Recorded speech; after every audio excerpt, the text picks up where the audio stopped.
So hello friends, నా పేరు రాజు. మీరు చూస్తున్న వైరల్ క్రాక్ ఎక్స్పెరిమెంట్స్ నుంచి. సో ఈరోజు మనం చేయబోతున్న ఎక్స్పెరిమెంట్ చాలా ఇంట్రెస్టింగ్గా ఉంటుంది, అట్ ద సేమ్ టైం చాలా యూనిక్గా కూడా ఉంటుంది. సో ఐడియా చాలా సింపుల్. ఏంటంటే ఒక దండంలాగా ఒక తాడు ఏదైతే ఉందో అది కట్టుకున్నాను.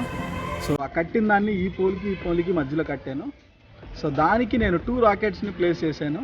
ఒక రాకెట్ని ఇంకొక రాకెట్కి ఆపోజిట్ డైరెక్షన్లో ప్లేస్ చేశాను. సో ఇక్కడ మీరు చూడొచ్చు. సో ఇలా 2 రాకెట్స్ని అయితే పెట్టాను.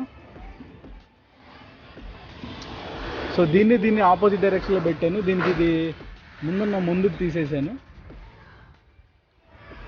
సో ఇప్పుడు ఐడియా ఏంటంటే ఈ రాకెట్ నేనైతే అంటిస్తాను. అంటించిన తర్వాత ఈ రాకెట్ ఈ స్ట్రింగ్కి అటువైపుకి వెళ్ళి ఈ రాకెట్ ఏదైతే ఉందో దీన్ని అయితే అంటిస్తాను. అంటించిన తర్వాత ఇది ఆ చివరికి వెళ్ళి ఈ రాకెట్ అంటుకొని మళ్ళీ వెనక్కి తిరిగి వచ్చిద్దా అని అనుకుంటున్నాను.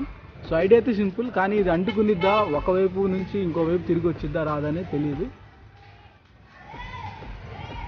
సో ఈ చిన్న వీడియో కనుక మీకు నచ్చినట్టయితే తప్పకుండా లైక్ చేయండి, షేర్ చేయండి, సబ్స్క్రైబ్ చేసుకోండి. ఈ తెలుగు యూట్యూబర్ని కొంచెం ఎంకరేజ్ చేయండి. This is Raju signing.